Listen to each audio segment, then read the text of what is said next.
Shalom dan selamat hari Sabat kepada pemirsa dan seluruh umat-umat Tuhan dimanapun saudara berada saat ini. Sabat ini saya akan membawakan sebuah topik rumah tangga dengan judul Tugas Mulia dan Agung Seorang Ibu. Tuhan sudah menciptakan kita wanita sebagai wanita yang indah yang ada di dunia ini. Tentu Tuhan juga mengkaruniakan kelebihan-kelebihan seorang wanita yang tidak dimiliki oleh seorang pria. Kita bisa lihat yang pertama adalah lemah lembut. Lemah lembut yang dimaksudkan di sini bukanlah lemah lembut secara gestur tubuh, tetapi lebih ditekankan kepada attitude atau sikap kita. Di dalam Kamus Besar Bahasa Indonesia berarti baik hati dan juga tidak pemarah. Arti yang lain adalah kelemah lembutan, kerendahan hati, perhatian. Bisa dikatakan bahwa seorang wanita ini bisa adalah gambaran Yesus yang rela mati untuk kita semua. Yang selanjutnya adalah kelebihan memiliki kekebalan tubuh yang lebih tinggi dibandingkan seorang pria. Hal ini disebabkan karena wanita memiliki hormon estrogen sehingga wanita itu lebih kuat dan juga jarang sakit. Biasanya kalau ibu-ibu sakit itu biasanya repot ya. Coba kita bayangkan di tempat tidur, kepala lagi pusing dan lemah. Tetapi kita juga berpikir, aduh siapa yang masak nasi? Siapa kasih makan anak kita, suami kita, ya siapa yang ngurus anak-anak mau sekolah? Banyak yang kita pikirkan padahal juga dalam kondisi sakit ya. Berbeda dengan seorang bapak kalau lagi sakit, mungkin dia terbaring sakit, lalu tidak ada yang terlalu banyak dipikirkan sehingga ayah-ayah ini lebih gampang atau cenderung sakit pada umumnya. Selanjutnya, ibu memiliki perasaan yang peka dan halus. Seorang ibu lebih peka ya, punya perhatian yang lebih kepada diri sendiri dan juga orang lain. Sehingga dia gampang merasa iba dan juga kasihan kepada orang lain. Beruntung ya seorang suami punya istri yang peka. Di mana sesibuk apapun ya, si istri ini dia pasti akan memperhatikan suaminya. Dan suaminya tidak akan merasa diabaikan. Karena pekanya ini, dia suka membantu suaminya meringankan pekerjaan suaminya. Mungkin kadang-kadang dia karena saking peka dia berpikir, aduh anak saya udah makan belum ya? Suami saya sudah makan belum? Mungkin anaknya lagi dimain di halaman luar rumah. Dia berpikir, aduh anaknya lari ke jalan nggak ya? Berbahaya tidak? Sehingga selalu was-was sebagai seorang ibu yang peka ya. Mungkin kita bisa lihat pada saat lagi potluck ya. Saya sering perhatikan ibu-ibu ini sudah dia antri ambil makanan untuk suaminya, kadang-kadang untuk anak-anaknya juga. Terakhir baru untuk dirinya sendiri, biasa makan yang terakhir. Berbeda dengan bapak-bapak, biasanya kalau sudah makan, ada makanan, duduk manis, mungkin sambil ngobrol ya. Mungkin sudah lupa sama istri, anak-anak apakah sudah makan. Walaupun demikian itu pada umumnya, walaupun ada juga bapak-bapak yang juga care dan juga mau memperhatikan anak-anaknya, apa udah makan belum ya, diambilkan seperti itu. Yang selanjutnya adalah kelebihan multitasking ya. Jadi wanita itu Tuhan berikan kelebihan yang sungguh luar biasa saudara-saudara. Apa itu multitasking? Multitasking ini adalah melakukan pekerjaan sekaligus dalam waktu yang bersamaan. Seperti ibu ini sedang menggoreng ikan ya, sambil nunggu ikannya ini matang, dia di wastafel sambil mencuci piring. Sambil mencuci piring ya, sudah selesai sebentar, dia suap anaknya makan, dia lanjutin lagi. Luar biasa, dalam waktu yang bersamaan ada 2-3 pekerjaan yang dilakukan sekaligus saudara-saudara. Luar biasa, kenapa bisa seperti itu? Bapak-bapak tidak bisa seperti itu. Coba kalau lagi goreng ikan, lalu dia pergi juga ke belakang ngambil sesuatu, pasti dia lupa kembali ke dapur dan ikannya sudah gosong saudara-saudara ya. Karena Tuhan sudah memberikan kelebihan di otak tengah wanita ini sebuah lapisan yang bernama corpus callosum yang lebih tebal 30% dibandingkan pria. Inilah yang menyebabkan seorang wanita itu bisa melakukan beberapa kegiatan dalam waktu yang bersamaan. Luar biasa. Tuhan perlengkapi kita ibu-ibu melakukan pekerjaan rumah tangga dengan kelebihan yang Tuhan karuniakan. Sungguh luar biasa. Seiring dengan kemajuan iptek ya di era modernisasi dan juga globalisasi saat ini, kita bisa lihat bahwa kemajuan yang begitu pesat sangat bertolak belakang dengan era tahun 80-an di zaman-zaman seperti itu ya. Bagaimana kita lihat sekarang perempuan wanita itu memiliki peranan yang sangat esensial, sangat penting ya. Tidak asing lagi kalau kita melihat seorang wanita menjadi seorang supir bus, ya. Mungkin dia sebenarnya tidak pengen seperti ini, tetapi karena dia harus menggantikan posisi menjadi tulang punggung, sehingga dia harus berprofesi sebagai seorang supir bus, ya. Menjadi seorang wanita karir, ya, menjadi seorang CEO di dalam sebuah perusahaan yang besar. Ya mungkin hari-hari pakaiannya mungkin di rumah ya biasa-biasa, tetapi ini udah pakai baju ya blazer yang rapi, ya, luar biasa. Kita dapat juga melihat seorang wanita juga sudah menjadi pilot, ya. Bahkan kita bisa melihat bahwa presiden kita Ibu Megawati seorang wanita, luar biasa. Tetapi dengan seiringnya bergesernya perannya wanita di dalam rumah tangga, kita dapat juga melihat fenomena yang ada dalam foto ini, ya. Jadi bapak-bapak lah yang kadang-kadang harus menggantikan peran seorang ibu, ya. Mungkin karena istri ini udah kerja di luar, ya, sibuk, ya, kadang-kadang tidak sempat, sehingga mau nggak mau suami, ya, harus menggantikan peran itu untuk sementara waktu. Kita bisa lihat di foto ini, ya, dia bingung gimana cara menyuci bajunya. Mungkin ini bapak yang tidak terbiasa yang melakukan pekerjaan rumah, ya. Dia tidak senang, dia angkat itu pakaian, dia bingung gimana cara menyuci pakaian seperti ini. Kita bisa lihat juga, ya, mungkin ini pagi-pagi ini istrinya sudah berangkat kerja. Wah, belum sempat papa, saya belum sempat bikin sarapan, nanti ayah goreng ya, di situ ada tahu, ada ikan, ya. Wah, dia berpikir waktu dia taruh itu ikan atau tahu, dia takut itu minyak percik ke wajahnya, dia takut, ya. Nah, spontan dia ambil itu helm, dia pasang, ya, seperti itu. Jadi fenomena gambar yang lucu, ya, seperti ini. Jadi apa yang ada dia ambil, dia tutup kepalanya biar tidak kena. Selanjutnya kita lihat lagi foto selanjutnya, ya. Lihat nih, temenin anak untuk bermain. Ya mungkin masa kecilnya bapak ini kurang berbahagia, jadi anak yang mendorong ayahnya untuk bermain, ya. Yang di sebelah lagi, mungkin dia bosan, ya, istri kerja, lalu dia harus menjaga anak. Mungkin bisa saja dia belum dapatkan pekerjaan, jadi dia ada di rumah, ya, sambil mencari pekerjaan dengan komputernya itu ngetik-ngetik, ya. Dia bosan, ya, karena memang itu bukan tugas seorang ayah untuk merawat anak sebenarnya, sehingga dia lupa.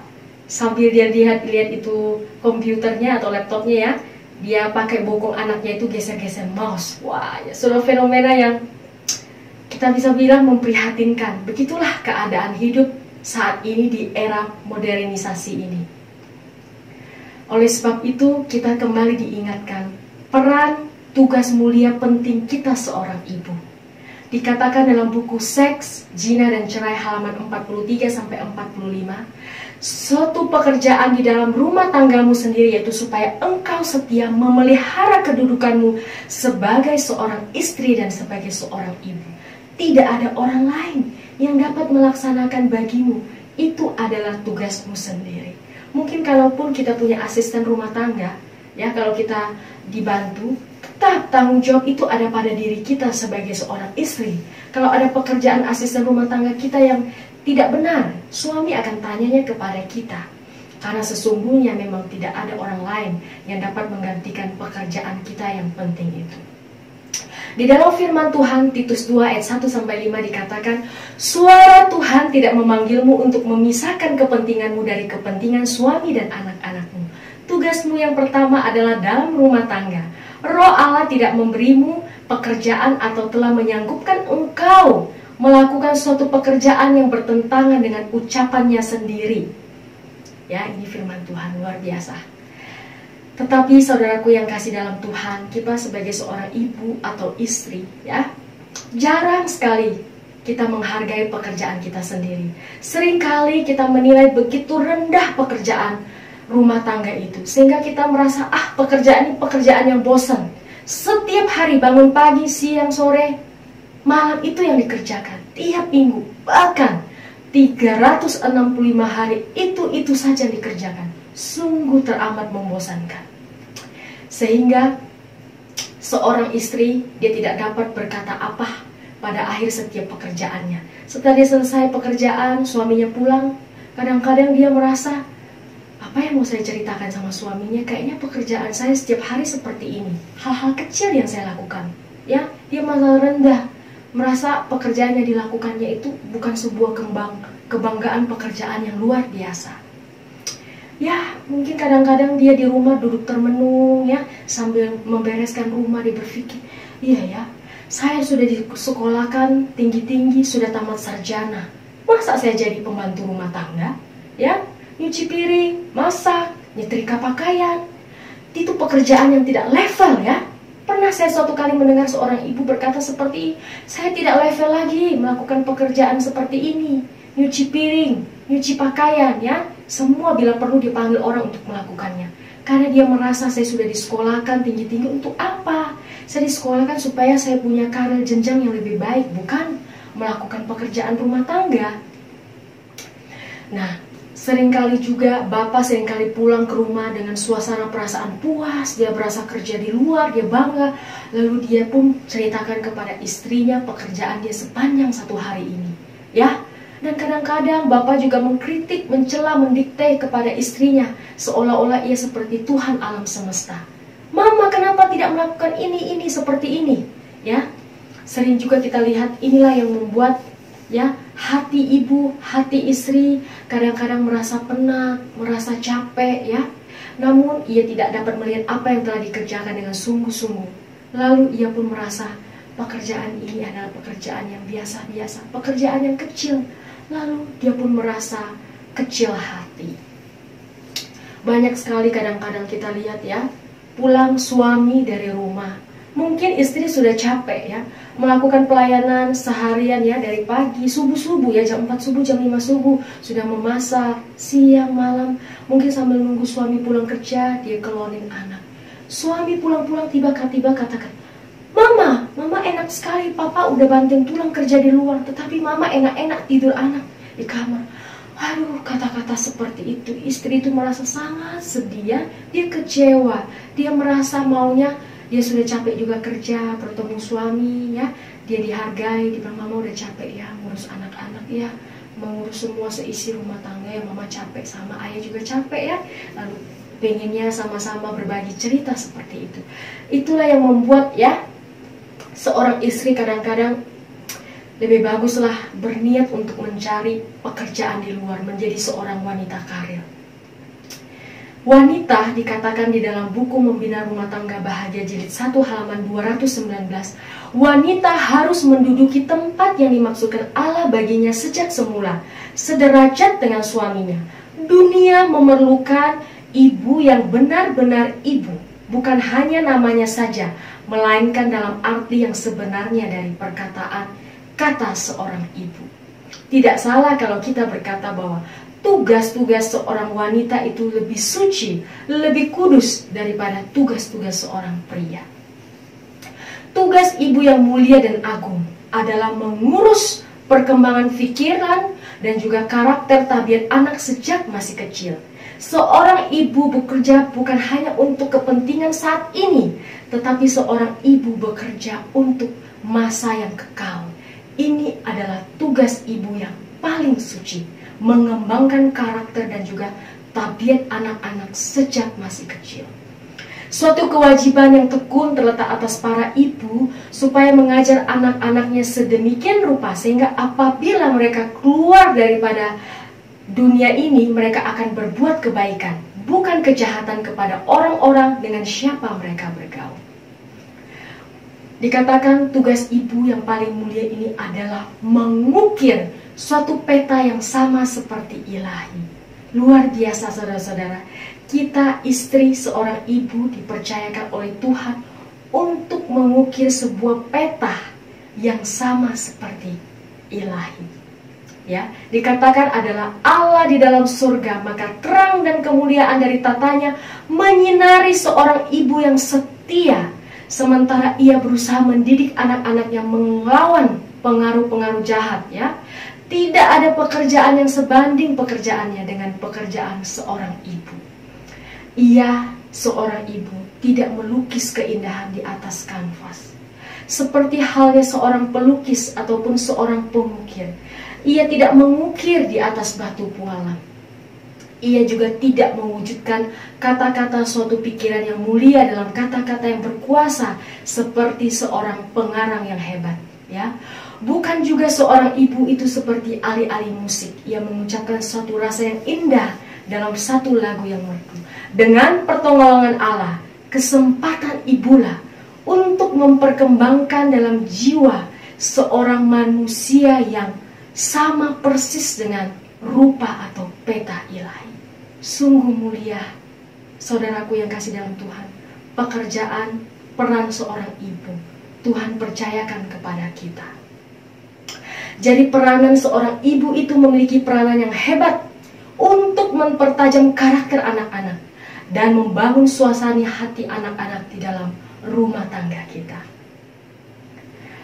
Dikatakan ya, kalau seorang pria pergi keluar rumah, ya, meninggalkan istri dan juga anak-anak di dalam rumah, maka istri atau seorang ibu melakukan pekerjaan yang sama pentingnya dengan suami atau bapak.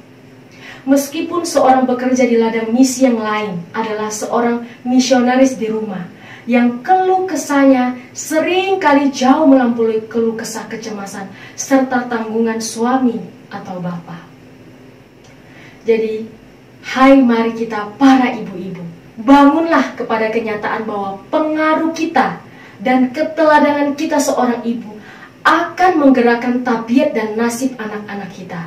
Dalam memandang kepada tanggung jawab kita, memperkembangkanlah pikiran yang selaras dan tabiat yang suci.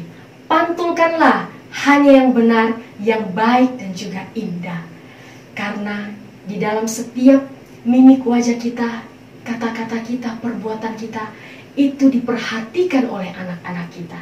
Mungkin banyak ajaran yang kita ucapkan kepada anak-anak kita, tetapi di sini dikatakan bahwa biarlah seluruh perkataan dari isi tubuh kita, dari hati, perkataan, perbuatan kita adalah selaras, baik, suci dan benar, sehingga anak-anak kita boleh meneladani sikap kita, sehingga terbentuk sebuah karakter peta ilahi yang serupa dengan Tuhan pencipta kita, yang sebelum jatuh ke dalam dosa adalah karakter yang sungguh-sungguh mulia.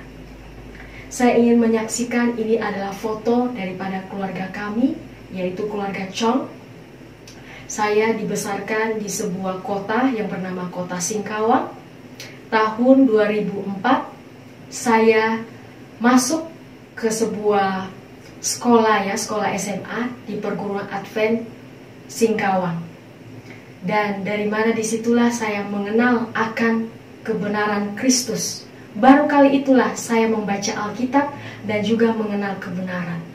Dan yang saya sangat banggakan itu adalah, di gambar ini adalah ibu saya. Ibu saya ini adalah ibu yang luar biasa. Pada saat saya bersekolah di tempat ini, ya, saya mengenal akan Yesus Kristus dan kebenarannya. Tidak lama kemudian, saya mengalami perubahan tabiat yang sungguh berbeda dibandingkan yang dulu. Artinya mengalami perubahan hidup yang lebih baik. Sehingga ibu saya ini melihat pengaruh perbuatan saya ini berubah. Dan ibu saya pun belajar firman Tuhan dan juga mengenal kebenaran lalu dibaptiskan. Luar biasa, ya, ibu yang memiliki 5 orang anak ini. Dan adik-adik saya yang di bawah saya anak pertama, ya, ada 4 orang lagi. Semua mengikut. Bahkan pada saat ibu saya maju ke kolam baptisan, adik saya yang belum sama sekali mengenal Alkitab, dia maju ke depan. Lalu mama saya menoleh ke belakang bertanya, "Nak, kamu kenapa ikut mama untuk dibaptis?" "Iya mama, kalau mama mau ke surga, saya juga mau ikut kepada mama, supaya saya juga masuk ke dalam kerajaan surga kelak nanti." Sungguh luar biasa saudara-saudara. Peran seorang ibu, 5 orang anaknya boleh mengenal kebenaran semuanya. Dan 5-5-nya kami ini semua disekolahkan di sekolah Tuhan yang ada di Unai.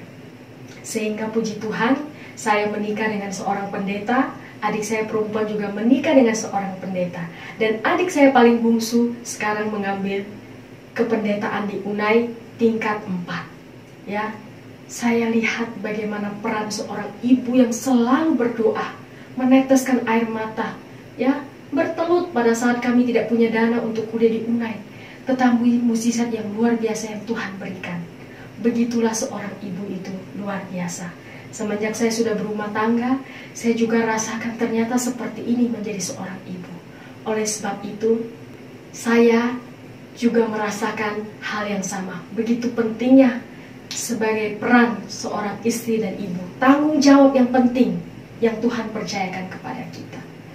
Jadi kesimpulan di sini dikatakan bahwa wanita yang luar biasa itu, walaupun kita mungkin harus menjadi seorang wanita yang bekerja, tetap kita harus jalankan peran kita, mengurus rumah tangga kita yang pertama, mendidik anak kita yang terutama. Ya, jika ia seorang wanita karir, tidak menjadi alasan ia harus mengabaikan pekerjaannya. Mungkin tidak layak kita katakan, saya juga bekerja, saya tidak layak mengerjakan pekerjaan rumah tangga. Dan kita sebagai ibu rumah tangga, kita harus bangga. Jangan pernah kita malu kalau orang bertanya, kerjanya apa sekarang, Bu? Kita katakan, saya bekerja sebagai ibu rumah tangga. Karena itu adalah pekerjaan yang sungguh mulia. Kalau kita menghargai apa yang Tuhan sudah percayakan kepada kita, pasti kita akan lakukan tanggung jawab itu dengan baik, dan kita tidak malu. Justru kita bangga bahwa Tuhan mempercayakan kepada kita tugas dan tanggung jawab yang sungguh teramat mulia ini. Jadi, sesungguhnya ibu yang luar biasa adalah ibu yang melakukan tugas dan kewajiban sesuai dengan amanah dan perintah Tuhan yang agung dan mulia. Kiranya Tuhan memberkati kita semua.